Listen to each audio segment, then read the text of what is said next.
என்னை பொறுத்த வரைக்கும் இந்த சாய்ஸ் ஃபில்லிங் தான் வந்து மேஜர் கில்லர். முற்றிலும் அபாலிஷ் பண்ணணும். இந்த ரூல்ஸ் வந்து ரொம்ப ரொம்ப கஷ்டம். கிராமத்தில் உள்ள மாணவர்களுக்கு, அதாவது கல்வியை தாண்டி ஆள் பிடிக்கிற மாதிரி தமிழகத்தில் வந்து அட்மிஷன் ப்ராசஸில் குளறுபடிக்குது.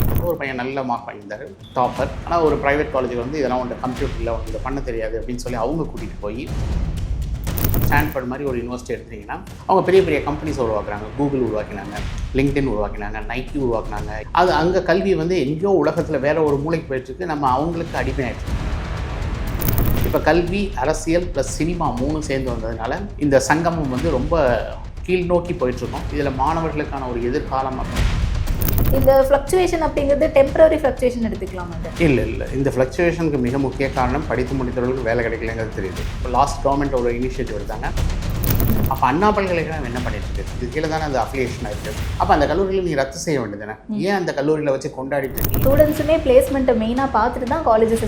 எனக்கு என்னை பொறுத்த வரைக்கும் பிளேஸ்மெண்ட்டில் வந்து ஸ்டூடெண்ட் விடக்கூடாது. பிளேஸ்மெண்ட் முக்கியமாக. நம்ம மாண்புமிகு முதல்வர் அவர்கள் வந்து பைரவா படத்தில் பயங்கரமாக டைலாக் கொடுத்தாங்க. இப்போ நீங்கள் ஃபீஸ் ஸ்ட்ரக்சரை நீங்கள் ரெகுலேட் பண்ணணும்ல. இது நீங்கள் கை வைக்கிற இடத்துலாம் ஷாக் ஆகும். இன்றைக்கி ஒரு சினிமா ஒரு படத்தை நீங்கள் கொண்டாடுற அளவுக்கு ஒரு சேட்டலைட் லான்ச்சை கொண்டாடுறது, தமிழகத்தில் ஒரு அச்சீவ்மெண்ட்டை நீங்கள் கொண்டாடுறது, இது வந்து வளர்ச்சி பாதையை நோக்கி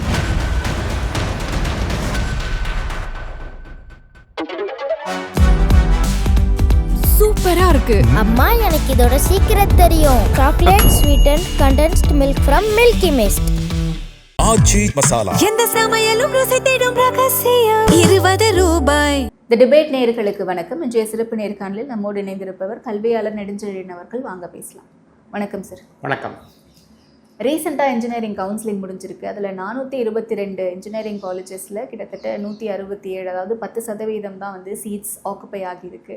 ஸோ இந்த விஷயம் அப்படிங்கிறது எந்த வகையில் ஒரு பேக் ஃபயராக இருக்கும்னு நினைக்கிறீங்க இன்ஜினியரிங் எஜுகேஷன் இதில்? இல்லை, இது மெயினாக வந்து இன்றைக்கி ஆக்சஸ் டு எஜுகேஷனை வந்து நம்ம பிளாக் பண்ணுறோம். சரிங்களா? நாங்கள் வந்து நுழைவுத் தேர்வு ரத்து கமிட்டிக்கு டாக்டர் எம் ஆனந்தகிருஷ்ணன் அவங்க தலைமையில் வந்து ஒர்க் பண்ணும்போது அந்த டைமில் வந்து ரெக்கமெண்டேஷன்ஸ் வந்து என்னென்னா, நுழைவுத் தேர்வை அபாலிஷ் பண்ணிவிட்டு +2 மார்க்ஸ் வச்சு நம்ம வந்து ஸ்டூடெண்ட்ஸ் எடுக்கலாம். ஏன்னா நிறைய ரூரல் சில்ட்ரனுக்கு வந்து ஆக்சஸ் கிடையாது, கோச்சிங் படிக்கலன்னு எனக்கு கிடைக்காது அப்படிங்கிற ஒரு நிலை இருந்ததுனால அதை மாற்றி என்ட்ரன்ஸ் அபாலிஷ் பண்ணாங்க. பட் டாக்டர் ஆனந்தகிருஷ்ணன் சார் வந்து அவங்க வந்து ஒரு சிங்கிள் விண்டோ அட்மிஷன், ஒரு பியூட்டிஃபுல் அட்மிஷன் ப்ராசஸ் வந்து one of the best admission process in the world. ஏன்னா நிறைய இந்த அட்மிஷனில் கரப்ஷன் இருக்குது அப்படிங்கிறதுக்காக, ஒழிக்கிறதுக்காக ஒரு டிரான்ஸ்பரண்ட் அண்ட் அட்மிஷன்ஸ். அதாவது இப்போ நீங்கள் உங்கள் ரேங்க் வந்து 1 இல்லை ஒரு 1000 அப்படின்னா 1000க்கு அப்புறம் 1001, 1002 எல்லாமே அந்த ஹாலில் தான் உட்காந்துருப்பாங்க. அப்போ 1000 எடுத்ததுக்கப்புறம் தான் 1001 போகிறதுக்கு வந்து அந்த வாய்ப்புகள் வந்து ஒரு டிரான்ஸ்பரண்ட்டாக எந்த ஒரு இது இல்லாமல் 24 வருஷம் நல்லா போயிட்டு இருந்தது. அப்போ முன்னாள் துணைவேந்தர் அவர்கள் மிஸ்டர் சூரப்பா சார் அவர்கள் வந்து அவங்களுக்கும் அமைச்சருக்கும் அண்டு கவர்னர் ஆஃபீஸில் உள்ள வேறுபாடு காரணமாக அந்த சிங்கிள் விண்டோ அட்மிஷனை எடுத்துகிட்டு இதை வந்து டைரக்டர் ஆஃப் டெக்னிக்கல் எஜுகேஷன், அண்ணா பல்கலைக்கழகம் பண்ணக்கூடிய அந்த சிங்கிள் விண்டோ அட்மிஷன் எடுத்துகிட்டு இதை டைரக்டர் ஆஃப் டெக்னிக்கல் எஜுகேஷனுக்குள்ள கொடுத்தாங்க. அப்போ தான் ப்ராப்ளம் ஆச்சு. அது என்னென்னா, ஒரு ஹையர் எஜுகேஷன் இன்ஸ்டியூஷன், ஒரு இன்ஜினியரிங் காலேஜ் அட்மிஷனை வந்து இந்தியாவிலே ஃபஸ்ட் டைம் ஒரு பாலிடெக்னிக் இன்ஸ்டியூஷன் வந்து இதை கண்ட்ரோல் பண்ணுது. டைரக்டர் ஆஃப் டெக்னிக்கல் எஜுகேஷனுக்குள்ள தான் இன்ஜினியரிங் காலேஜஸும் வருது. பட் இந்த அட்மிஷன் ப்ராசஸ் மட்டும் இது வந்து உங்களுக்கு வந்து அண்ணா பல்கலைக்கழகம் இல்லாமல், அதாவது மெயினாக வந்து இது இத்தனை வருஷம் அவங்க தொடர்ந்து பண்ணிகிட்டு இருந்த முறைகள் வந்து இவங்களுக்கு கொடுக்கப்பட்டது. இதில் வந்து இந்த சாய்ஸ் ஃபில்லிங் அப்படின்னு ஒன்று கொண்டு வந்தாங்க. சாய்ஸ் ஃபில்லிங் வந்து we are one of the expert. நாங்கள் நீட், பிஜி எல்லாத்துக்கும் பண்ணுறோம், ஜேஇ எல்லாம் பண்ணும்போது இருக்கிறதுலே வந்து மோஸ்ட் காம்ப்ளெக்ஸ் வந்து அண்ணா யூனிவர்சிட்டி சாய்ஸ் ஃபில்லிங் தான். இந்த ரூல்ஸ் வந்து ரொம்ப ரொம்ப கஷ்டம். கிராமத்தில் உள்ள மாணவர்களுக்கு நிறைய புரியாது. அம்மா அப்பா படிக்காத குழந்தைங்களுக்கு இதை பற்றி, ஒரு 12வது படிக்கிற மாணவருக்கு இதை பற்றி ஒரு புரிதலே கிடையாது. என்னை பொறுத்த வரைக்கும் இந்த சாய்ஸ் ஃபில்லிங் தான் வந்து மேஜர் கில்லர். சாய்ஸ் ஃபில்லிங் வந்து முற்றிலும் அபாலிஷ் பண்ணணும். ஃபஸ்ட்டு மக்களுக்கு வந்து சாய்ஸ் ஃபில்லிங் அப்படின்னா என்னன்னு தெரியாது. ஓகே, நீங்கள் வந்து எந்த கல்லூரிகள் நீங்கள் வந்து வரிசையாக நீங்கள் வந்து கொடுக்கணும் அப்படிங்கிறத வந்து தரவரிசை பற்றுறது வந்து சாய்ஸ் ஃபில்லிங் சிஸ்டம். இந்த சிங்கிள் விண்டோ அட்மிஷன்ஸில் வந்து எனக்கு எல்லாமே தெரியும். இந்த ட்ரெயினில் தான் நான் போகிறேன், இதில் வந்து போகிறேன், இதில் சீட் இருக்குது, இதில் பார்த்துட்டு நீங்கள் ஒரு சீட்டை செலக்ட் பண்ண போகிறீங்க. நானே சூஸ் பண்ணலாம், எனக்கு இந்த காலேஜ் தான் வேணும் அப்படின்னு. ஆமாம், உங்களுக்கு வேணுங்கிற ட்ரெயினை நீங்கள் சூஸ் பண்ணிக்கலாம். பட் சாய்ஸ் ஃபில்லிங்கில் நான் என்ன செய்வேன்னா, நான் எந்த ட்ரெயின் ஓடுதுன்னே சொல்ல மாட்டேன், என்ன கிளாஸ் அவைலபிள்னு சொல்ல மாட்டேன், நீங்களே கொடுங்கண்ணா. அப்போ உங்களுக்கு வேகன்சி போர்ஷன் தெரியாது. அப்போ நீங்கள் என்ன செய்வீங்க, ஏதோ ஒரு கல்லூரிகள் வந்து நீங்கள் வந்து ஓகே இந்த கல்லூரிகள் கிடைக்கலாம், இந்த கல்லூரிகளும் வரிசையாக கொடுப்பீங்க. உதாரணம் நல்ல ஒரு சிம்பிளாக சொல்லணும், எளிமையாக மக்களுக்கு புரியுன்னா, இப்போ உதாரணத்துக்கு நாங்கள் வந்து நிறைய கார்ப்பரேஷன் கமிஷனர் இவங்களோட நாங்கள் வந்து கவர்மெண்ட் பள்ளியில் ஒர்க் பண்ணும்போது ஒரு பையன் நல்ல மார்க் வாங்கியிருந்தார். அவர் வந்து அம்மா அப்பாவுக்கு வந்து அவரோட படிப்பு கிடையாது, டாப்பர். அவர் வந்து கேட்டது தியாகராஜா பொறியியல் கல்லூரி மாதிரியில் கேட்டாங்க. ஆனால் ஒரு ப்ரைவேட் காலேஜுக்கு வந்து இதெல்லாம் ஒன்று கம்ப்யூட்டரில் உனக்கு இதை பண்ண தெரியாது அப்படின்னு சொல்லி அவங்க கூட்டிகிட்டு போய் அண்டு அவங்க கல்லூரியை மேலே போட்டாங்க. 2வது பட் இந்த தியாகராஜா கல்லூரியில் வேகன்சி இருக்குது. பட் இந்த கல்லூரியை மேலே கொடுத்ததுனால அந்த கல்லூரியில் 30 பேர் தான் படிக்கிறாங்க. நல்ல மதிப்பெண்கள் வாங்கின மாணவர் தவறான கல்லூரியில் போய் சேர்றதுக்கு இந்த சாய்ஸ் ஃபில்லிங் வந்து வழிவகுக்கிறது. ஆனால் பெற்றோர்கள் மாணவர்களுக்கு இதை பற்றி ஒரு புரிதல் கிடையாது. இது வந்து இப்போ என்னென்னா ஒரு ரியல் எஸ்டேட்டை விட ஒரு மோசமாக எல்லா ஆசிரியர்களையும் நீங்கள் போய் பசங்களை பிடிச்சிட்டு வாங்க, நீங்கள் ஆள் பிடிக்கலைன்னா உங்களுக்கு சம்பளம் கிடையாது அப்படிங்கிற மாதிரி இப்போ கல்லூரிகள் வந்து, அதாவது கல்வியை தாண்டி ஆள் பிடிக்கிற மாதிரி வந்து இப்போ வந்து தமிழகத்தில் வந்து அட்மிஷன் ப்ராசஸில் குளறுபடிகள் இருக்குது. இந்த குளறுபடிகளை நீங்கள் நிவர்த்தி செய்யணும் அப்படின்னா அந்த கவுன்சிலிங் ப்ராசஸ் ஸ்ட்ரீம்லைன் பண்ணணும். இது அண்ணா யூனிவர்சிட்டியில் சொன்னால் 24 வருஷம் அவங்க பண்ணதுனால 2 நாளில் 3 நாளில் மேக்ஸிமம் ஒரு 1 வீக் 10 டேஸில் சரி பண்ணிட முடியும். பட் என்னென்னா இன்றைக்கி வந்து ஒரு 12 பல்கலைக்கழகங்கள் வைஸ் சான்சலர் கிடையாது, யாரும் முடிவெடுக்க மாட்டாங்க. அந்த முடிவெடுக்காதனால என்ன ஆகுதுன்னா அது கேப்டன் இல்லாமல் ஷிப் ஓடிட்டே இருக்குது. அந்த ஷிப் வந்து ஒவ்வொருத்தையும் ஆக்சிடென்ட் ஆகிட்டுருக்கு. கடைசியாக டைட்டானிக் மாதிரி அது சிங்க் ஆகும்போது தான் அப்படியே நம்மளோட மோசமாக இருக்கும் அப்படின்னு பார்க்க முடியும்.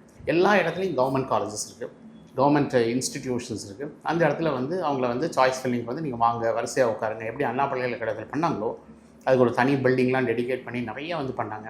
பட் இன்றைக்கி வந்து அந்த முறைகள் வந்து சுத்தமாக விட்டு போனதுனால இது பெற்றோர்களுக்கும் மாணவர்களுக்கும் ஒரு புரிதல் இல்லாமல், ஏன்னா இப்போ ஒரு கிருஷ்ணா அப்படின்னு சொன்னீங்கன்னா ஒரு 10 கிருஷ்ணா பேரில் இன்ஜினியரிங் காலேஜ் இருக்குது. வெங்கடேஸ்வரான்னு சொன்னாலும் அதுவும் நிறைய நம்பர்ஸ் இருக்குது. எந்த கடவுள் உங்களை காப்பாற்றுவார், எந்த கடவுள் உங்களை தூக்கி போட்டு மிதிப்பாருங்கிறது தெரியாது. ஏன்னா என்ன ஸ்ட்ரென்த் இருக்குது, இது எங்கே இருக்குது, இந்த டேட்டாலாம் வந்து Tamil Nadu director of technical education கடைசி நேரத்தில் தான் கொடுக்குறாங்க. ஒரு மக்களுக்கு ஒரு எளிமையாக கொண்டு போய் சேர்க்க வேண்டிய விஷயத்தை, அதாவது படித்த நாமளே படிக்க வரவங்களை ரொம்ப காம்ப்ளிகேட் பண்ணுறோம். அதனால் இது வந்து என்னை பொறுத்த வரைக்கும் இந்த வேகன்சி பொசிஷனோட மெயின் காரணம் வந்து மாணவர்களுக்கு எத்தனை சாய்ஸ் கொடுக்கணும்னு தெரியாது. இப்போ நான் வந்து உதாரணத்துக்கு ஒரு 50 சாய்ஸ் கொடுக்குறேன்னு வச்சுக்கோங்க, இல்லை நான் 100 கொடுக்குறேன்னு வச்சுக்கோங்க. 100 நான் கேட்ட கல்லூரிகளில் இல்லை அப்படின்னா அந்த பையன் அடுத்த ரவுண்டுக்கு தான் போகணும். அப்போ நீங்கள் ஃபஸ்ட் ரவுண்டில் உங்கள் கட் ஆஃப் வந்து ஃபார் எக்ஸாம்பிள் நீங்கள் 190 மார்க் வாங்கியிருக்கீங்க, ஆனால் உங்களுக்கு நீங்கள் ஒரு 4-5 கல்லூரியில் கொடுக்குறீங்க, இல்லை மேக்ஸிமம் ஒரு 50 கல்லூரிகளில் ஒரு பர்டிகுலர் பிரான்ச் கேட்குறீங்க. அந்த பிரான்ச் இல்லை அப்படின்னா சிஸ்டம் வந்து வெளியே தள்ளிடும். வெளியே தள்ளி அவர் அடுத்த கேட்டகரி மார்க் வந்து ஒரு 160 to 140 ரேஞ்சில் உள்ள மாணவர்களோட போய் கம்ப்ளீட் பண்ணும். அப்போ நான் 190 மார்க் வாங்கினதுக்கான மதிப்பே கிடையாது. அப்போ மதிப்பெண்களுக்கு அப்புறமும் நீங்கள் படித்து ரொம்ப கஷ்டப்பட்டு வந்ததுக்கப்புறமும் நாங்கள் நிற்க வச்சு ஷூட் பண்ணுறோம். இதையே வந்து நீங்கள் படித்த எல்லாரும், நீங்கள் வந்து இந்த ப்ரொஃபஷனில் இருக்க எல்லாரும், அதாவது இந்த தலைமை பகுதியில் இருக்கவங்க எல்லாருமே, அது வந்து பாலிசி மேக்கர்ஸாக இருக்கட்டும், இல்லை வந்து வைஸ் சான்சலராக இருக்கட்டும், இல்லை அட்மிஷன் பண்ணக்கூடிய இன்ஸ்டியூஷனாக இருக்கட்டும், இது எல்லாருமே வந்து இப்போ வந்து கல்வியை வந்து விட்டுட்டு இதை வந்து எவ்வளோ வந்து மக்களை பிடிக்கிறது மட்டும்தான், அதாவது அவங்கள்ட்ட பணத்தை வாங்குறது மட்டும்தான் பார்க்குறாங்க. பட் வளர்ந்த நாடுகள் எடுத்துட்டிங்கன்னா, இப்போ நீங்கள் ஸ்டான்ஃபோர்ட் மாதிரி ஒரு யூனிவர்சிட்டி எடுத்துட்டிங்கன்னா அவங்க பெரிய பெரிய கம்பெனிஸ் உருவாக்குறாங்க. கூகுள் உருவாக்கினாங்க, லிங்க்டின் உருவாக்கினாங்க, நைக்கி உருவாக்கினாங்க, யூடியூப் உருவாக்கினாங்க, இந்த மாதிரி நெட்ஃப்ளிக்ஸ், இந்த மாதிரி நிறைய கம்பெனிஸை உருவாக்கி அந்த கம்பெனி வந்து ஒரு 10% வந்து அந்த இன்ஸ்டியூஷன் கொடுக்குறாங்க. அந்த 10% கொடுக்குறதுனால அவன் ஸ்டூடெண்ட்டோட ஃபீஸை வந்து 85% கட் பண்ணுறான். அவன் ரிசர்ச் ஃபெசிலிட்டிஸை நல்லா இம்ப்ரூவ் பண்ணுறான். அது அங்கே கல்வி வந்து எங்கேயோ உலகத்தில் வேறு ஒரு மூளைக்கு போயிட்டுருக்கு, நம்ம அவங்களுக்கு அடிமையாயிட்ருக்கு. ஆனால் இன்றைக்கி வந்து தமிழகத்தை பொறுத்த வரைக்கும் முதல்ல கல்வி வந்து பெருந்தலைவர் காமராஜ் சார் அவங்க காலத்தில் வந்து ரொம்ப அழகாக கல்வி மட்டும் ஃபோக்கஸ் ஆச்சு. சார் படிக்கலைன்னா கூட கல்வி, மக்கள் படித்தால் கல்வியோட பயன் என்னங்கிறதுக்காக அவன் வந்து ரொம்ப கஷ்டப்பட்டார். அப்புறம் கொஞ்ச நாள் கழித்து அப்படியே கல்வி வந்து அரசியல் வந்தது. இப்போ கல்வி, அரசியல் ப்ளஸ் சினிமா 3 சேர்ந்து வந்ததுனால இந்த சங்கமம் வந்து ரொம்ப கீழ் நோக்கி போயிட்டுருக்கோம். இதில் மாணவர்களுக்கான ஒரு எதிர்காலம் அப்படிங்கிறது வந்து ரொம்ப ஒரு கேள்விக்குறியாக இருக்குது. ஏன்னா இன்றைக்கி வந்து இந்த பாப்புலேஷன் உலகத்திலே கிடையாது. இந்த யங் ஏஜ் பாப்புலேஷனில் இங்கிலீஷ் ஸ்பீக்கிங் வந்து நமக்கு எஸ்பெஷலி சவுத் இந்தியாவில் தான் நிறையா இருக்கும். அது தமிழகம் வந்து ஒரு நல்ல ஒரு good quality of man power, மனித வளம் நல்லா இருக்குது. பட் இந்த மனித வளத்தை வந்து நம்ம முற்றிலுமாக சிதைக்கிட்டு இருக்கோம். அது என்ன சொன்னால் ரொம்ப வந்து பாழ்படுத்திட்டு இருக்கோம். இது வந்து தாங்கிக் கொள்ள முடியாத நிலைமையில் நான் பேசுகிறேன். ஏன்னா அந்த காலத்தில் வந்து யானைகளை வந்து போருக்கு யூஸ் பண்ணாங்க. யானைகள் வந்து போருக்கு போகும்போது அப்படியே ஆக்ரோஷமாக போவான், அந்த வில்லேஜே அப்படியே வந்து அதிருமா. இன்றைக்கி அப்படி இருந்த யானையை வந்து நம்ம கோவிலில் ஊர்வலம் வர்றதுக்கும் வாசலில் இருந்து நமக்கு ஆசீர்வாதத்துக்கும் தான் நம்ம யானையை வந்து யூஸ் பண்ணுறோம். யானைக்கே இந்த மாதிரி ஒரு திறமை இருக்குதுன்னு தெரியாத அளவுக்கு எப்படி யானையை மாற்றினாங்களோ அப்படி தான் இன்றைக்கி இளைய சமுதாயத்தை நம்ம வந்து மாற்றிட்டுருக்கோம். இது வந்து வளர்ச்சி பாதையை நோக்கி போகிற மாதிரி தெரியல, இது வந்து நம்ம வீழ்ச்சி பாதையை போயிட்டுருக்கோம். இதுக்கான அலார்ம்ஸ் எல்லாமே யார் சொன்னாலும் யார் காதலையும் வந்து இது போய் சேர்கிற மாதிரி தெரியல. எனக்கு தெரிஞ்ச வந்து இவங்கெல்லாம் வாழ்ந்து முடிச்சிட்டாங்க. வாழக்கூடிய அடுத்த ஜென்ரேஷன் நல்லா இருக்கணும் அப்படிங்கிற ஒரு உயரிய நோக்கம் வந்து நம்மள்ட்ட இருந்து காணாமல் போனது தான் மிகுந்த வேதனை தெரிகிறது. ஓகே, பட் ஆனால் இந்த சாய்ஸ் பேஸ்ட் அப்படிங்கிறது எத்தனை வருஷமாக இருக்குது சார்? ஏன்னா இந்த வருஷம் மட்டும் 10% கம்மியான என்ரோல்மெண்ட் அப்படிங்கிறது நம்ம பார்க்கல. கடந்த ஆண்டும் இப்படி தான் இருந்துச்சு. இது ஒரு ஃப்ளக்சுவேஷனில் இருந்தால் ஒரு வருஷம் அதிகமான என்ரோல்மெண்ட், கம்மியான என்ரோல்மெண்ட் அப்படின்னு நம்ம புரிஞ்சுக்கலாம். இந்த ஃப்ளக்சுவேஷன் அப்படிங்கிறது டெம்பரரி ஃப்ளக்சுவேஷன் எடுத்துக்கலாமா? இல்லை, இந்த ஃப்ளக்சுவேஷனுக்கு மிக முக்கிய காரணம் படித்து முடித்தவர்களுக்கு வேலை கிடைக்கலங்கிறது தெரியுது. அப்போ நீங்கள் வந்து என்ன ஆச்சுன்னா, இப்போ ரீசெண்டாக பார்த்த ரீசன்ட் ஷாக்கிங் இன்ஃபர்மேஷன்னா, இந்த தமிழகத்தில் உள்ள பொறியியல் கல்லூரி மொத்த எண்ணிக்கையில் ஏறத்தாழ ஒரு 200 பொறியியல் கல்லூரி நாங்கள் அட்டானமஸ் ஆகிட்டோம். அட்டானமஸ்னால் அவங்களே பேப்பர் செட் பண்ணி அவங்களே கரெக்ட் பண்ணி எல்லாம் பண்ணலாம் அப்படின்னா இது டிகிரியை விற்கிறதுக்கு ஈக்குவல் என்னை பொறுத்த வரைக்கும். அப்போ நீங்கள் வந்து குவாலிட்டியை வந்து எஜுகேஷனை வந்து நீங்கள் டீவியேட் பண்ணுறது தான் அது மிக முக்கியமான இதாக இருக்குது. என்னை பொறுத்த வரைக்கும் நீங்கள் வந்து ஸ்டேட்டில் வந்து பிளானிங் வந்து வி ஆர் லேக்கிங் இந்த சென்ஸ். இன்றைக்கி வந்து கல்வி வந்து வளரணும் அப்படின்னா எத்தனையோ படித்து தமிழகத்தில் படித்தவர்கள் வெளிநாடுகளில் இருக்கவங்க கல்விக்காக எவ்வளோ, ஏன்னா இப்போ லாஸ்ட் கவர்மெண்ட் ஒரு இனிஷியேட்டிவ் எடுத்தாங்க, நீங்கள் வந்து உங்கள் பள்ளியை நீங்கள் வந்து தத்தெடுத்துக்கலாம், உங்கள் பள்ளிக்கு நீங்கள் இன்வெஸ்ட் பண்ணலாம்னு சொன்னாங்க. அப்போ எவ்வளோ ஃபண்ட்ஸ் ஜென்ரேட் ஆச்சு. இதை நீங்கள் வந்து நல்ல ஆக்கப்பூர்வமாக இப்போ நீங்கள் நம்ம ஒரு டெல்லி எடுத்துக்கிட்டோம் அப்படின்னா, நான் டெல்லியில் நிறைய செமினார் பண்ணுறேன். டெல்லியில் எங்கள் மாணவர்கள் தனியார் பள்ளியில் படிக்கிறவங்களுக்கு வந்து மினிமம் ஒரு 2.5 lakhs to 3 lakhs ஆகுது. இதே நாங்கள் வந்து mister Aravind Kejriwal sir Aam Aadmi party கொண்டு வரும்பொழுது அவங்க இன்ஃப்ராஸ்ட்ரக்சரை பக்காவாக மாற்றினாங்க. ப்ரைவேட் ஸ்கூலை விட கவர்மெண்ட் ஸ்கூல் நல்லாயிருக்கு அப்படின்னு பிள்ளைங்களை கூட்டிகிட்டு வந்து சேர்க்குற அளவுக்கு மாற்றினாங்க. அந்த இன்ஃப்ராஸ்ட்ரக்சரை வெளிநாடுகள் யூஎன்லேருந்து எல்லாமே வந்து பார்த்துட்டு அப்ரிஷியேட் பண்ணாங்க. தமிழக கல்வி அமைச்சர் கூட அங்கே போய் பார்த்து வந்தார். அப்போ அந்த இன்ஃப்ராஸ்ட்ரக்சர் பண்ணாங்க. இந்த குழந்தைங்களை நாங்கள் எல்லோரும் இங்கே கூட சேர்த்தா எங்களுக்கு எல்லாம் டிரான்ஸ்போர்ட் எல்லாம் சேர்த்து அந்த குழந்தைக்கு ஒரு வருஷத்துக்கு 25,000 தான் ஆகுது. அப்போ நான் அந்த குழந்தைங்க 2 குழந்தை ஒரு ஃபேமிலியில் 2 பேர் இருக்காங்க அப்படின்னா அந்த குழந்தைக்கு வந்து அந்த ஃபேமிலி 5.5 லட்ச ரூபா சேவ் பண்ணுறாங்க. அப்போ ஒரு 10 வருஷத்தில் 55 லட்ச ரூபா சேவ் ஆகுது. இந்த 55 லட்ச ரூபாயை சம்பாரித்து யாருக்கோ கொடுக்குறது தான் அந்த ஃபேமிலி ரைட் அண்ட் லெஃப்ட் ஓட வேண்டியது. குழந்தைங்களோட நேரம் செலவழிக்க முடியல, அந்த குடும்பத்தில் ஒரு அமைதி இல்லை, அந்த குடும்பங்கள் அமைதி இல்லாமல் போகிறதுக்கான கல்வி கட்டணங்கள் வந்து இங்கே பயங்கரமாக இன்க்ரீஸ் ஆகிருக்கு. பட் இந்த ஃப்ளிப் சைடில் வந்து பார்த்திங்கன்னா சென்ட்ரல் கவர்மெண்ட் வந்து நமக்கு வந்து எஜுகேஷன் செஸ்ன்னு நம்ம நிறைய பணம் கட்டோம். அது ப்ராப்பர்ட்டி டேக்ஸ், இன்கம் டேக்ஸ் எல்லாத்துலேயும் கட்டோம். அந்த எஜுகேஷன் செஸ்ஸில் வந்து 2019 வரைக்கும் அன்ஸ்பென்ட் அப்படின்னு கூகுளில் போட்டிங்கன்னா 2.18 lakh crore செலவழிக்காமல் இருக்காங்க. அதில் வந்து இப்போ நீங்கள் ரீசெண்டாக சிஏஜி ரிப்போர்ட் படி 4.59 lakh crore அப்படின்றது வந்து அவங்க தெரியப்படுத்துகிறாங்க. அப்போ இவ்வளோ அமௌண்ட்டை நீங்கள் கலெக்ட் பண்ணி அது கல்விக்காக நீங்கள் செலவழிக்காமல் அதை நீங்கள் வேறு ஒரு விஷயங்களுக்கு செலவழிக்கும் போது இந்த கல்வியில் குவாலிட்டி இதெல்லாம் எங்கே வரும் அப்படின்னு தெரியல. ஏன்னா இதுக்கு ஆப்போசிட்டில் ஃப்ளிப் சைடில் பார்த்தீங்கன்னா சைனா, கொரியா இந்த கண்ட்ரீஸ்லாம் வந்து அவங்க எங்கள் ஜென்ரேஷனை பயங்கர ஃபாஸ்ட்டாக டெவலப் பண்ணிட்டுருக்காங்க. நம்ம அவங்க பக்கத்திலே கிடையாது. நீங்கள் எண்ட் ஆஃப் த டே நீங்கள் ஒரு கன்சியூமராக தான் இருக்கீங்களே ஒழிய, அதுவும் வந்து இன்றைக்கி வந்து பேசிக்கலி சோஷியல் மீடியா இதெல்லாம் வந்ததுனால மாணவர்களை வந்து நம்ம திசை திருப்புவதற்கான வழி தான் பண்ணுறோமே ஒழிய ஆக்கப்பூர்வமான வழிகள் நம்ம வந்து கொண்டு வரதே கிடையாது. அதுக்கான முயற்சிகள் கிடையாது. கல்வியில் ஒரு தொலைநோக்கு பார்வை உள்ளவங்க யாருமே வந்து இப்போ இருக்கிற மாதிரி இல்லை. இருந்தாலும் அவங்கள வந்து அட்ரஸ் இல்லாத மாதிரி அவங்க ஆக்கிடுறாங்க. அவங்க சொல்கிறது எதுவுமே வந்து செவிடர் காதுகளில் சங்குகிற மாதிரி தான் போயிட்டுருக்க ஒழிய கல்வி வந்து இன்றைக்கி ஒரு மோசமான நிலைமையில் போயிட்டுருக்கு. இது நீங்கள் உதாரணத்துக்கு இவ்வளோ பேசுகிறோமே, நம்ம வந்து பொறியியல் கல்லூரி இவ்வளோ பண்ணுறாங்களே, எவ்வளோ பேர் கேட் எழுதி பாஸ் பண்ணாங்க அப்படின்னு எந்த கல்லூரியிலாவது விளம்பரம் கொடுக்குறாங்களா? ஏன்னா கேட் எழுதி பாஸ் பண்ணால் தான் நீங்கள் இந்தியன் ஆயில், ஓஎன்ஜிசி இந்த மாதிரி சென்ட்ரல் கவர்மெண்ட் இன்ஸ்டியூஷன் ஐஎஸ்ஆர்ஓ, டிஆர்டிஓலாம் போகலாம். இப்போ நீங்கள் ஐஎஸ்ஆர்ஓ, ஓஎன்ஜிசிலாம் போனீங்கன்னா உங்களுக்கு சேலரி பேக்கேஜ் வந்து 24 lakhs. உங்களை ஐடி கம்பெனி மாதிரி துரத்து விட மாட்டாங்க, லைஃப் லாங்காக வச்சுப்பாங்க. அதனால் இந்த மாதிரி ஒரு இன்ஸ்டிடியூஷன்ஸ்க்கெலாம் போகக்கூடிய வாய்ப்புகளே நம்ம குழந்தைங்களுக்கு தெரியாமல், திறமைகள் இருந்தும் அந்த 24 லட்ச ரூபா சம்பளம் போகாமல் ஏதோ 3லேருந்து 10 லட்சம் கிடைச்சாலே வாழ்க்கையில் வந்து பெரிய வெற்றி அப்படின்னு நினச்சி அந்த குழந்தைங்க வேலைன்னு சொல்லி வந்து விழுகிறாங்க. அந்த வேலைங்கிறத வந்து இப்போ நீங்கள் வந்து இப்போ ரீசெண்டாக டிடபிள்யூ டாக்குமெண்ட்ரியில் கூட போட்டிருந்தாங்க. இந்த எம்ப்ளாய்மெண்ட் வந்து அன்எம்ப்ளாய்மெண்ட் க்ரைசிஸ் வந்து எப்படி இன்க்ரீஸ் ஆகுது, அது ஜெர்மன்லேயும் இருக்குது, பட் இந்தியாவில் வந்து பயங்கரமாக பன்மடங்கு பெருகுது. அதுக்கு இப்போ நம்ம இந்த காக்ரோச் ஜனதா பார்ட்டியை வந்து நம்ம இப்போ பார்த்தோம். இது வந்து ஒரு மாணவர்களோட எழுச்சி அப்படிங்கிறது வந்து அவங்களோட படித்ததுக்கப்புறம் இப்போ என்னென்னா ஒரு குடும்பம் வந்து ஒரு எக்ஸ் அமௌண்ட் செலவழிச்சு அந்த குழந்தைக்கு அந்த செலவழிச்சதுக்கப்புறம் அந்த குழந்தைக்கு ஒரு சரியான வேலை கிடைக்காம அது போய் ஏதோ ஊபர், ஓலா, ஃபுட் டெலிவரியில் ஒர்க் பண்ணுறதுக்கு அந்த பணத்தை செலவழிக்காமலே அந்த குடும்பம் நேராக போய் அந்த வேலையை பார்த்துருந்தா கூட அது additional income for the family.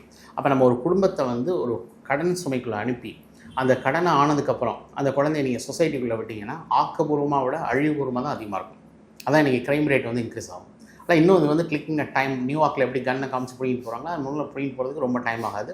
But அதை நோக்கி தான் நம்ம கல்வியை வந்து நடத்திட்டுருக்கோம். ஆனால் இன்றைக்கி வந்து பெரிய பெரிய கல்வி நிறுவனங்கள் கல்வியில் திருப்பி ரீஇன்வெஸ்ட் பண்ணுறது அது எல்லாமே வந்து பாலிடிக்ஸ் போகுது, இல்லைனா சினிமா போகுது. அந்த சினிமாவை மக்கள் திருப்பி 200 ரூபா கொடுத்து ஏமாந்து பார்த்துருக்கக்கூடிய நிலைமை தான் இன்றைக்கி வந்து தமிழகத்தில் இருக்குது.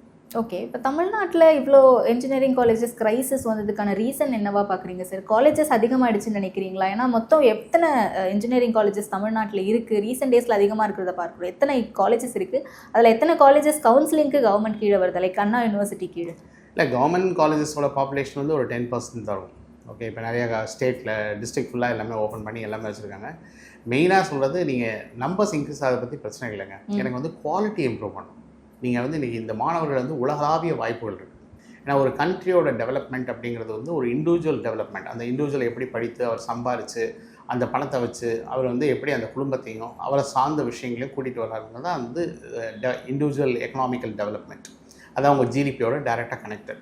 பட் அந்த எஜுகேஷன்ற பேரில் நீங்கள் காஸ்ட் ஆஃப் எஜுகேஷனை கம்மி பண்ணாமல் நிறைய அதிகமாக குடும்பங்கள்லேருந்து வாங்கணும் அப்படிங்கிற அந்த ஒரு மனப்பான்மையோட கல்வியை கொண்டு வந்தீங்க அப்படின்னா, ஏன்னா கல்வியை வந்து நம்ம பரவலாக்கும் போது, இந்த தனியார் மயமாக்கும் போது இந்த ஃபீஸ் வந்து பயங்கரமாக எக்ஸாபிடண்ட்டாக இருக்குது. இது வந்து ரொம்ப வந்து அதுக்கு மேலே இதுக்கு வந்து ஒர்த்தான்னு கேட்டிங்கன்னா அந்தளவுக்கு ஒர்த்து கிடையாது.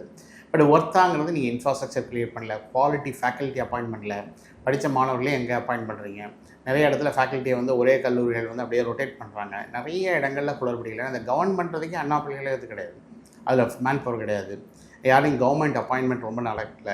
அதில் வந்து இன்றைக்கி என்னென்னா இந்த மாதிரி ஒரு சூழலில் வந்து கல்வி வந்து பாதிக்கப்படுகிறது. நீங்கள் நம்பர்ஸ் பற்றி எனக்கு பிரச்சனையே கிடையாது, எத்தனை இன்னும் ஒரு கல்லூரிகள் ஓப்பன் பண்ணுங்கள், பட் குவாலிட்டி வந்து எப்படி வெளிநாடுகளில் வந்து உங்களுக்கு வந்து இந்த குவாலிட்டி இல்லைன்னா இந்த கல்லூரிகள் நாங்கள் ரத்து பண்ணுவோம் அப்படின்னு சொல்கிறதுக்கு வந்து இன்றைக்கி நிறைய கல்லூரிகளில் வந்து சிங்கிள் டிஜிட்டில் அட்மிஷன் போயிட்டு.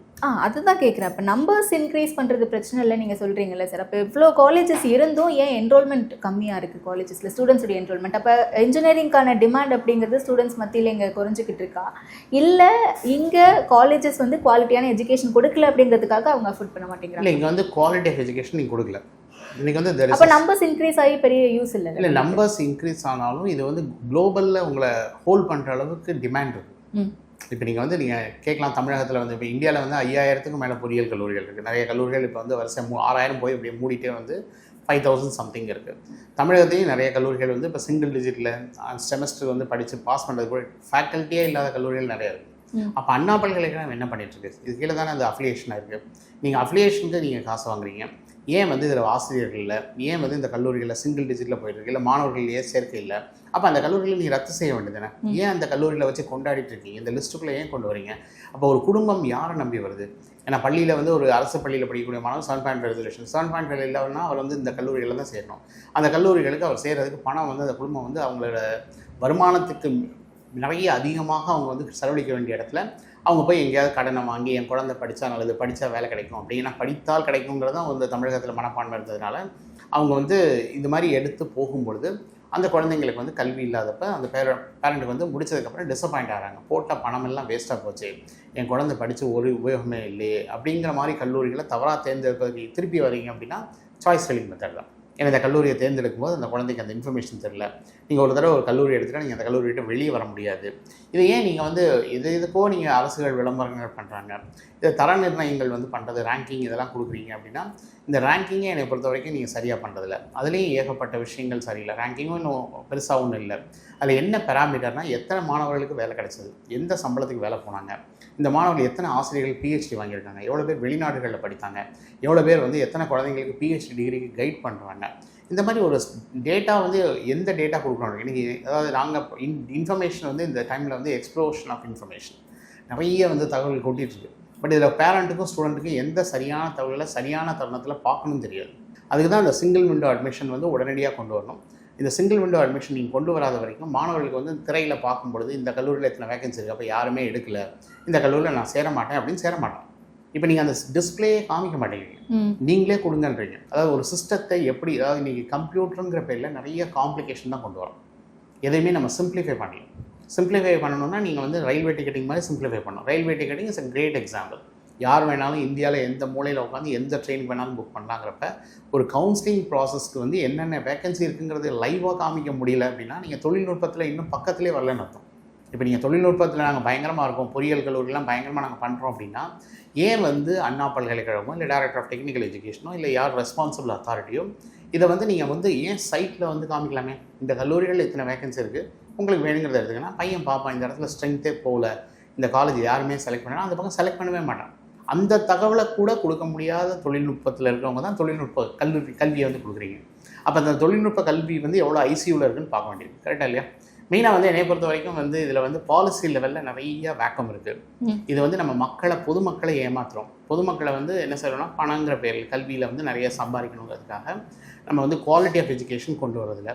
இந்த குவாலிட்டி இல்லை அப்படின்னா நம்ம குழந்தைங்கள்லாம் அடி வாங்கும், திருப்பி வேலையின்மை காரணமாக வந்து தெருவில் வந்து போராட போகிறாங்க. இது வந்து ஒரு என்றைக்கு டெல்லியில் என்ன நடந்ததோ அது தமிழகத்தில் நடக்கிறதுக்கு ரொம்ப ஒன்றும் பெரிய டைம் இருக்காது. ஏன்னா இது வந்து ஒவ்வொன்றும் நீங்கள் வந்து இது எக்கனாமிக் தேரி படி கிளிக்கிங் அ டைம் பாம்பு அந்த சொசைட்டி அப்படின்னா சொசைட்டிக்கு நீங்கள் பாம்பு வைக்கிறீங்க, அந்த குழந்தைங்களை படிக்க வைக்கிறீங்க, ஆனால் அதுக்கு வேலை தர மாட்டேங்கிறீங்க. படித்த படிப்புக்கான வேலைகள் இங்கே இல்லைனாலும் வெளிநாடுகளில் இருக்குங்கிறத நீங்கள் காமிக்க தவறீங்க.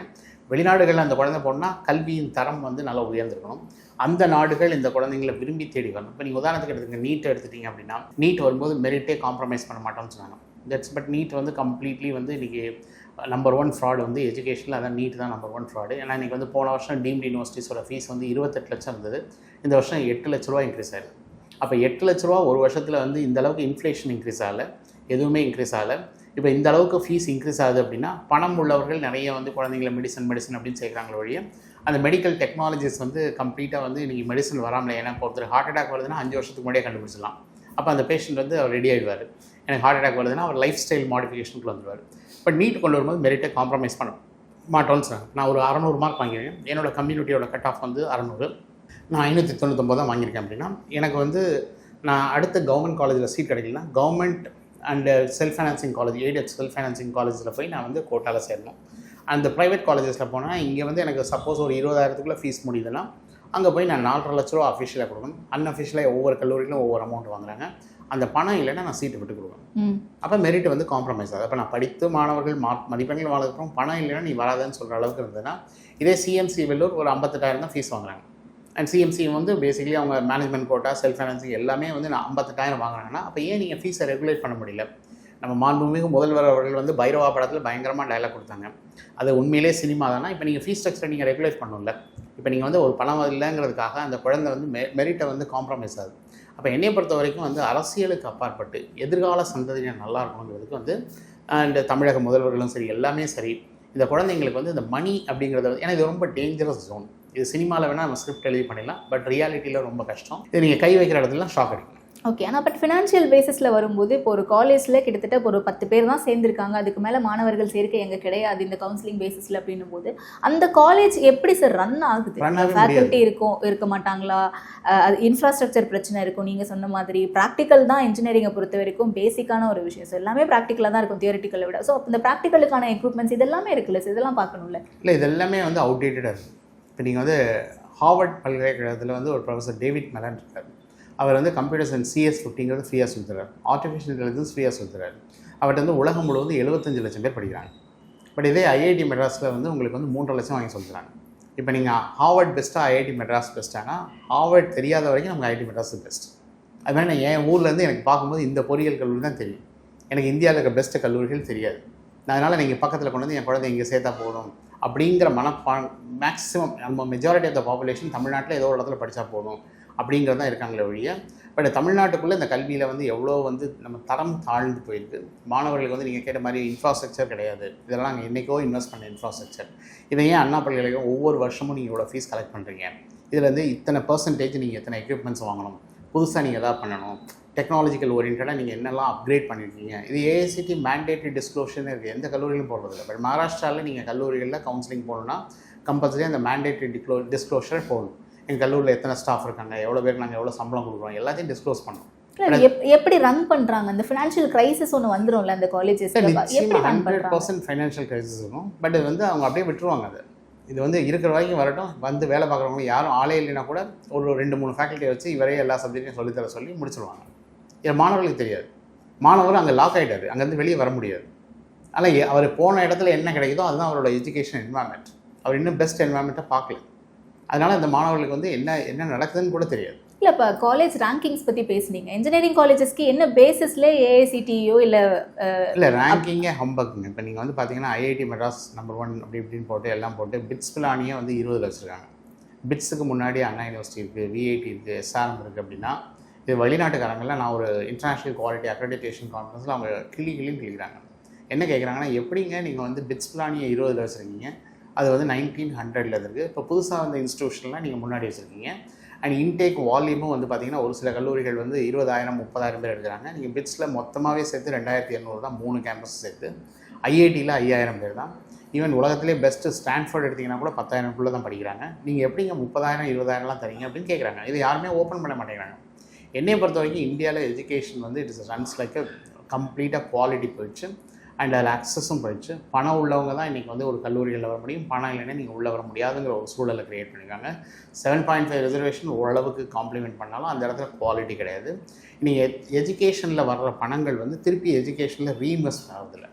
இதெல்லாம் சினிமாக்கும் பாலிடிக்ஸுக்கும் போகிறதுனால தான் இந்த கல்வியின் தரம் தாழ்ந்து மக்களோட பணத்தை வழியாக மக்களே அது எப்படி யானை தன் மேலே மண்ணை வாரி அள்ளி போடுதோ அது மாதிரி நம்மளே நம்ம மேலே நம்ம பணத்தை கொடுத்து நம்ம குழந்தைக்கு தரமான கல்வி கிடைக்காமல் ஒரு கஷ்டமான சூழ்நிலை. இது வந்து ஒரு நாங்கள் படிக்கிறது அப்போல்லாம் இந்த மாதிரி ஒரு சுச்சுவேஷனே கிடையாது. மொத்தமாகவே நம்பர் ஆஃப் கல்லூரிகள் வந்து ரொம்ப கம்மியாக இருந்தது. எல்லாருக்கும் வேலை கிடைச்சது, குவாலிட்டி வந்து எங்கேயுமே காம்ப்ரமைஸ் பண்ணல. இன்றைக்கி அந்த குவாலிட்டி கிடையாது, இன்றைக்கி ஃபேக்கல்ட்டியும் கிடையாது. ஓகே, ஸோ கவர்மெண்ட் பாலிசிஸ் அப்படின்ட்டு வரும்போது என்ன மாதிரியான பாலிசி மேக்கிங்ஸ் எடுத்தால் இந்த விஷயங்கள் எல்லாம் சீர் செய்ய முடியும்னு நினைக்கிறேன்? இல்லை, ஃபஸ்ட்டு வந்து குவாலிட்டி இன் எஜுகேஷன் கொண்டு வரணும். ரெண்டாவது, மக்கள் பணங்கள் வந்து விரயமாக்கப்படுகிறது. அதுவும் தனித்தனி குடும்பங்கள், அந்த குடும்பங்கள் வந்து எவ்வளோ கஷ்டப்பட்டு என் குழந்தை நல்லா இருக்கணும்னு சொல்லி அந்த குடும்பங்கள் வந்து அவ்வளோ சிரமப்பட்டு அந்த குழந்தைக்கான கல்விகளை வந்து கொடுக்குறாங்க. பட் அந்த குழந்தைகளுக்கு கிடைக்கக்கூடிய கல்விகள் தரமான கல்வி இல்லைன்னா அது அரசோட ஃபெயிலியர். ஏன்னா கவர்மெண்ட் வந்து இதை என்ஷூர் பண்ணலன்னு அர்த்தம். இப்போ நீங்கள் உதாரணத்துக்கு நான் வந்து ஒரு மதிய உணவு திட்டம் கொடுக்குறேன் அப்படின்னா, மதிய உணவத்தில் வந்து நான் ஒரு பால்படுத்திய உணவை நான் கொடுக்க முடியாது. அது குழந்தைங்களை அஃபெக்ட் பண்ணுது, அவங்களோட ஹெல்த் அஃபெக்ட் பண்ணுது. அப்போ அதே மாதிரி தான் கல்வியில் இங்கே குவாலிட்டி இல்லாமல் நீங்கள் கொடுத்தீங்க அப்படின்னா அந்த குழந்தைங்களோட எதிர்காலம் வந்து அஃபெக்ட் ஆகுது. இது வந்து சோஷியல் டெவலப்மெண்ட்டை வந்து அஃபெக்ட் பண்ணும். இதை குவாலிட்டியை நீங்கள் இம்ப்ரூவ் பண்ணலை அப்படின்னா, தரம் இல்லை அப்படின்றால் தமிழகம் இன்னும் தாழ்ந்து போகும். இதில் வந்து இன்றைக்கி என்னென்னா, நிறைய நான் முதலே சொன்ன மாதிரி தமிழ்நாடு வந்து கல்வி ப்ளஸ் அரசியல் ப்ளஸ் சினிமா 3 கலந்ததுனால இந்த சங்கமம் வந்து ஒரு நல்ல சங்கமாக எனக்கு தெரியல. என்னை பொறுத்த வரைக்கும் அரசியல் தனியாக இருக்கணும், சினிமா தனியாக இருக்கணும், கல்வி தனியாக இருக்கணும். இதை நீங்கள் 3ஐயும் ஒன்றாக்கிட்டீங்க. இப்போ நிறைய அரசியல்வாதிகளே கல்வியாளர்களாயிட்டாங்க. அப்படி தான் இருக்காங்க வேறு. ஏன்னா அதனால தான் நான் சொல்கிறேன், இது வந்ததுனால வந்து நீங்கள் வந்து அவங்கள எதிர்த்து கேட்பதற்கான ஒரு மனப்பான்மை உள்ள மக்கள் வந்து குறைஞ்சிட்டு வராங்க. இது ஏன் எதுக்குன்னு கேட்கக்கூடிய தன்மையை வந்து தமிழகம் இழந்து கொண்டு இருக்குது. இதை சிந்திக்கக்கூடிய தன்மை இழந்துட்டுருக்கோம், யோசிக்கக்கூடிய தன்மை இழந்துட்டுருக்கோம். ஒவ்வொன்றும் இந்த கல்விங்கிற பேரில் நம்ம வந்து எல்லாமே வந்து மாணவர்களோட அதாவது க்ரியேட்டிவ் இதெல்லாம் வந்து கம்ப்ளீட்டாக போயிடுச்சு. அது டெட் டாக்கில் வந்து மிஸ்டர் கென் ராபின்சன்ஸ் வந்து அப்படின்னு ஒரு எமினன்ட் ப்ரொஃபஸர் சொல்லியிருப்பார், ஸ்கூல் ஸ்கில்ஸ் க்ரியேட்டிவிட்டின்னு. ஸ்கூல் வந்து மாணவர்களோட கற்பனை திறனை வந்து சுத்தமாக சதிக்குது. உங்களை மேக்ஸ் ஃபிசிக்ஸ் கெமிஸ்ட்ரிலாம் அவுடேட்டட் சிலபஸ். இன்றைக்கி உலகத்தில் வந்து எல்லாமே நீங்கள் சேட் ஜிபிட்டிலோ எதில் போட்டிங்கன்னா எல்லாமே அழகாக கொடுக்குது. நான் நிறைய பள்ளிகளில் பேசினேன், நீங்கள்லாம் ஏஐ யூஸ் பண்ணலாம், நாங்கள் பயங்கரமாக யூஸ் பண்ணுறோம் சார். எதுக்கு யூஸ் பண்ணுறீங்க? பையன் வந்து படிக்கலைங்கிறத மெஷர் பண்ணி அவனோட ப்ரோக்ரஸ் ரிப்போர்ட்டு தான் நீங்கள் ஏஐ யூஸ் பண்ணுறீங்க. பட் அந்த பாடத்தை எவ்வளோ எளிமையாக சொல்லித்தரதுக்கு நீங்கள் ஏஐ யூஸ் பண்ண மாட்டேங்கிறீங்க. அதனால் நம்ம எல்லாமே மெஷர்மெண்ட்டில் தான் பார்க்குறோம், இது எவ்வளோ இருக்குது அப்படின்னு பார்க்குறோம். பட் அந்த குழந்தைங்களுக்கு நான் என்ன கொண்டு போய் அந்த குழந்தை புரிகிற மாதிரி நான் சேர்க்கணுங்கிறத அந்த டூலை நம்ம யூஸ் பண்ணுறது. ஆனால் என்னையை பொறுத்த வரைக்கும் இது வந்து ஒரு பயங்கரமான ஒரு ரிஃபார்ம்ஸ் தேவைப்படுது. சைனாலாம் எங்கேயோ போயிட்டுருக்கு. அவங்கெல்லாம் இன்றைக்கி வந்து இன்றைக்கி எலான் மஸ்க் வந்து இப்போ ஒரு 3 வீக்ஸ் முன்னாடி ஹியூமனாய்டுன்னு ஒரு ரோபோ போட்டிருக்காரு. அந்த ரோபோலாம் வந்தோன்னா அவங்க எல்லாருக்குமே வேலை கிடைக்காது. முதல்ல வந்து நம்ம வந்து ஸ்டீமில் இருந்தோம், அப்புறம் எலக்ட்ரிசிட்டி வந்தோம், அப்புறமேட்டு நம்ம வந்து இன்டெலிஜென்ஸில் வந்தோம், கம்ப்யூட்டிங்கில் வந்தோம், அப்புறம் இன்டெலிஜென்ஸ் வந்து இப்போ ஆட்டோமேஷனில் வந்து இந்த மாணவர்கள் வந்து மனிதர்களோட கம்பீட் பண்ண போகிறதே இல்லை. மனிதர்களோட மச் மோர் அட்வான்ஸ் சிஸ்டத்தோட கம்பீட் பண்ண போகிறாங்கன்னா, நீங்கள் இன்னும் பழைய கரிக்குலத்தையே வச்சுக்கிட்டு சிலபஸை மாற்றாமல் பொறியியலில் வந்து நீங்கள் நான் அரைச்சிட்ருக்கேன், அதே இன்ஜினியரிங் ஃபிசிக்ஸ், இன்ஜினியரிங் கெமிஸ்ட்ரி அதெல்லாம் தேவை தான், நான் இல்லைன்னு சொல்ல. பட் இன்றைக்கி மாறி வரும் சூழலுக்கு வந்து ஏற்றவாறு ஐஐடியோ பிட்ஸ் பிளானியோ பண்ணுற மாதிரி நீங்கள் பண்ணுறதில்ல. இப்போ என்னோடய ஸ்டூடெண்ட்ஸ்லாம் வந்து நான் வந்து குவாண்டம் கம்ப்யூட்டிங்னு ஒரு ஏரியாவில் ப்ளேஸ் ஆகிறாங்க. சம்பளம் வந்து அவருக்கு 4 கோடி கிடைக்குது, டேக் ஹோம் மட்டும் 2.4 crores கிடைக்குது. 2.5 crores அப்படிங்கிறது வந்து ஒரு 21 வயசில் அது வந்து அன்திங்கபிள் சேலரி. இப்போ இந்த மாதிரி நாங்கள் எக்ஸ்ட்ரீம் டாப்பும் பார்க்குறோம். இங்கே வேலையே இல்லாமல் கஷ்டப்படுறாங்க. இப்போ ஐஐடி வந்து அந்த குவாலிட்டியை மெயின்டைன் பண்ணுறது, எமர்ஜிங் டெக்னாலஜியில் வந்து ஃபேக்கல்ட்டியை இன்வெஸ்ட் பண்ணுது, ஸ்டூடெண்ட் அதை படிக்க சொல்லுது, அந்த மாணவர்களை அதுக்கு தயார்படுத்துகிறாங்க. அந்த குவாலிட்டியை நீங்கள் இங்கே கொடுத்தீங்கன்னா ஐஐடியை இங்கே திரும்பி பார்க்க வைக்கலாம்.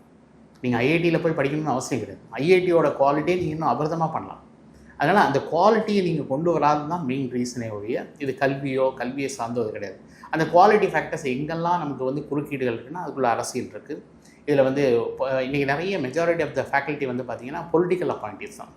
யாரும் படித்து மெரிட்டில் வந்த மாதிரி அவங்க பொலிட்டிக்கல் அப்பாயிண்டீஸ் அவங்க காசு கொடுத்து படிச்சுட்டு வர்றதுனால, அந்த காசு கொடுத்து இந்த வேலையை வாங்குறதுனால அவங்க மாணவர்கள்ட்ட எங்கெல்லாம் அந்த கொடுத்த காசை எடுக்கிறதுக்காக அவங்க ட்ரை பண்ணுறாங்க.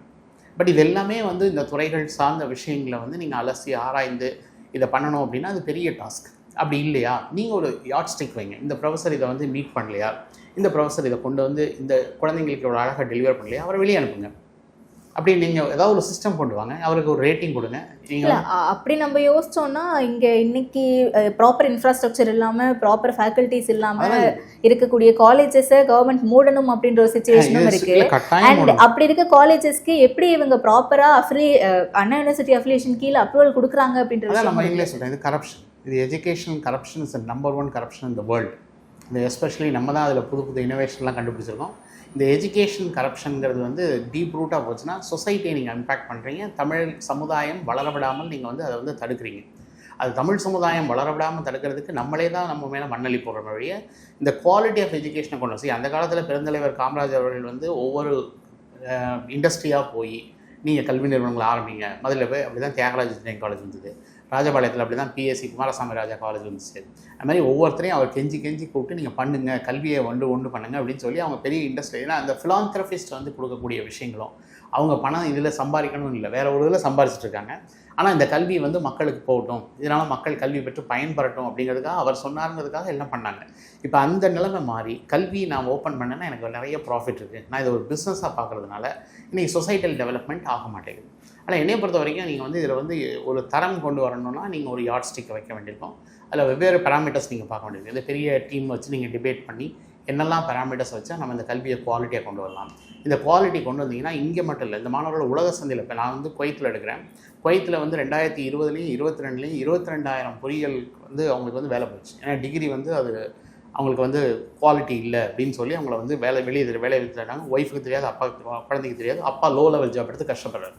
நான் ஹெல்ப் பண்ணுறது ரொம்ப கஷ்டமாக இருக்குது. ஒரு 40-50 வயசில் உங்கள் டிகிரி அப்ரூவ்டு இல்லை, உங்கள் டிகிரி சரியில்லை அப்படின்னு சொல்லி வெளிநாடுகள் உங்களை பேன் பண்ணால் நீங்கள் ரொம்ப கஷ்டப்படுவீங்க.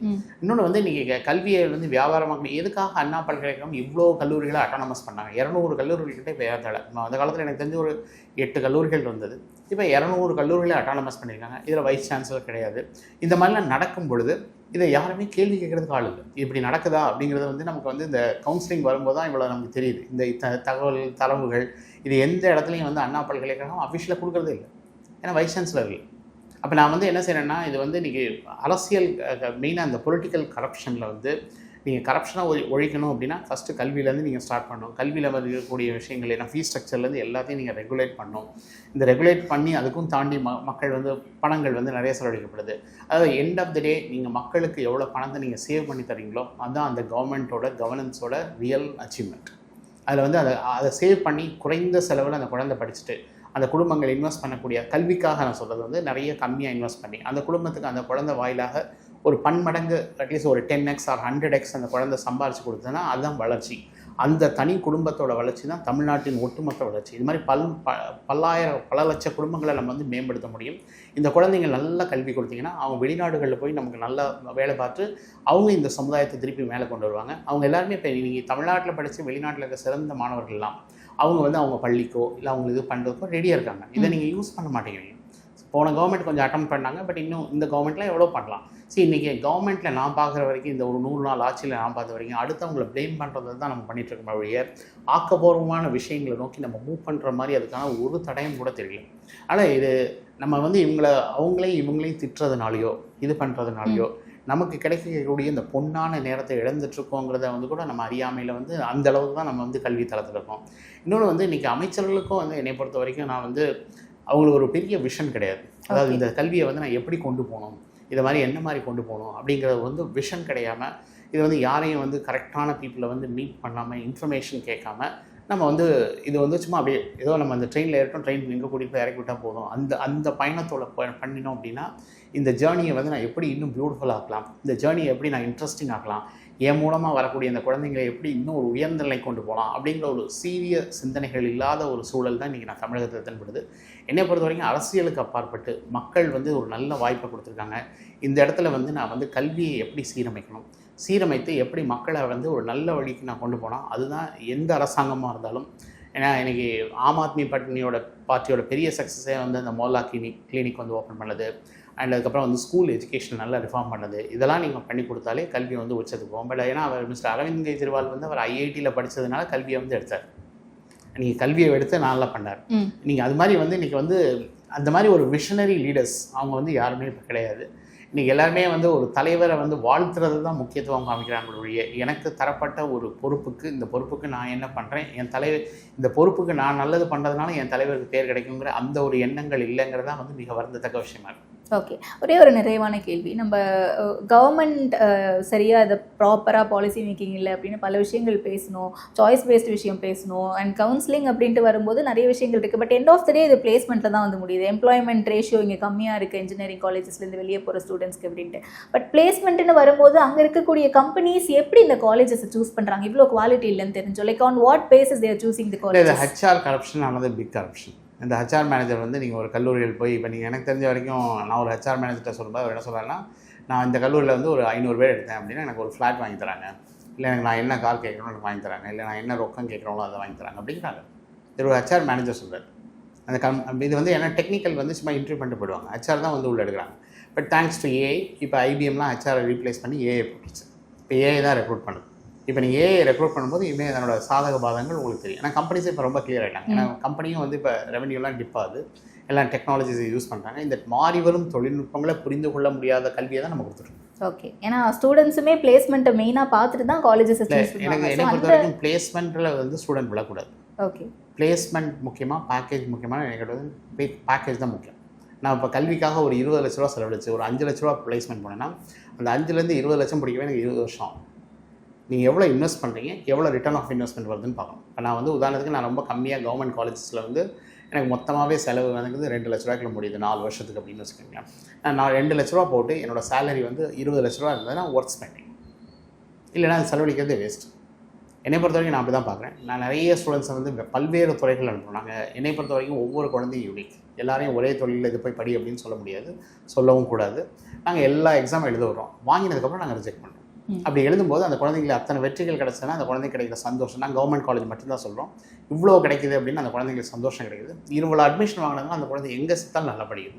அதாவது அதை படிக்கக்கூடிய அனுப்புறதுக்கு முன்னாடியே நம்ம ஒரு தளத்தை உருவாக்க வேண்டியது. அந்த தளத்துலேயும் நம்ம வந்து ஃபெயிலியர் ஆகிடுவோம். என்னென்ன படிக்கலாம், என்னென்ன சொன்னல 265 பிரான்ச் ஏஐசிடியில் வச்சுட்டு நீங்கள் 10 பிரான்ச்சை தான் கொண்டாடிட்டு இருக்கீங்க.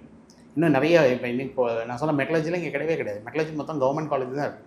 உங்களுக்கு வந்து காலேஜ் ஆஃப் கிண்டியில் மெட்டீரியல் சயின்ஸ் இருக்குது, என்ஐடி ட்ரிச்சியில் இருக்குது, பிஹெச்டி டெக் மெட்டலர்ஜி கவர்மெண்ட் எய்டில் அண்ட் கவர்மெண்ட் காலேஜ் சேலம் கருப்பூரில் இருக்குது. இந்த மாதிரி 4-5 கல்லூரிகளில் தான் இருக்குது. அப்படி இந்த மெட்டலர்ஜிங்கிறது வந்து இன்றைக்கி ஒரு மொபைல் ஃபோன் ஹீட் ஆகுறதுக்கு என்ன மெட்டீரியல், ஸ்வைப் பண்ணுறதுக்கு என்ன மெட்டீரியல், டிஸ்பிளேக்கு என்ன மெட்டீரியல், இதெல்லாம் மெட்டீரியல் சயின்ஸ் அண்ட் மெட்டலர்ஜி. இதை பற்றி நீங்கள் சொல்லித்தரதுக்கு கல்லூரிகளே இல்லாமல் நீங்கள் தமிழகத்தில் நாங்கள் கல்வி நாங்கள் பயங்கரமாக இருக்குது அப்படின்னு சொன்னீங்கன்னா இப்போ கேட்டில் ரிசல்ட்டை நம்ம தான் லாஸ்ட்டில் இருக்கும். தமிழகம் முதன்மையாக இருக்குது. எங்கே இருக்குன்னா கேட்டில் லாஸ்ட்லேருந்து ஃபஸ்ட்டில் இருக்கும். ஏன்னா இப்போ சென்ட்ரல் கவர்மெண்ட் இப்போ டேட்டாலாம் கொடுக்குறதில்ல. 2014 டேட்டா தான் லாஸ்ட் டேட்டா. அந்த டேட்டா படி தமிழ்நாடு வந்து இந்தியாவிலே கடைசி இடத்துல பொறியியல் இருக்குது. ஓகே, அதுக்கப்புறம் டேட்டாவே இல்லை.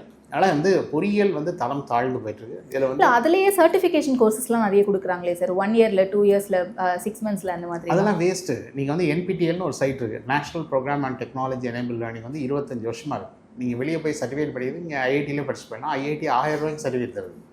இந்த சர்டிஃபிகேட் 1000 ரூபான்னு சொல்லி எந்த பொறியியல் கல்லூரியிலும் இப்போ தான் வந்து ஃபோர்ஸ் பண்ணுறதுனால அதை பண்ணுறாங்க. என்பிடிஎல் 25 வருஷமாக இருக்குது. இது மாதிரி உலகத்தில் சிறந்த பல்கலைக்கழகங்கள்லாம் நிறைய ஆன்லைன் கோர்ஸ் தராங்க. நீங்கள் காசு கொடுத்து படிக்க வேண்டியது. நாங்களாம் நிறைய அரசு பள்ளியில் படிக்கக்கூடிய மாணவர்களை எடுத்து நாங்கள் கவர்மெண்ட்டில் வந்து ஃப்ரீயாக படிக்க வச்சு அவன் பெஸ்ட் இடத்துக்கு போயிடுறாங்க. அதனால் வந்து என்னை பொறுத்த வரைக்கும் வந்து இது வந்து வாய்ப்புகள் நிறைந்த உலகம்.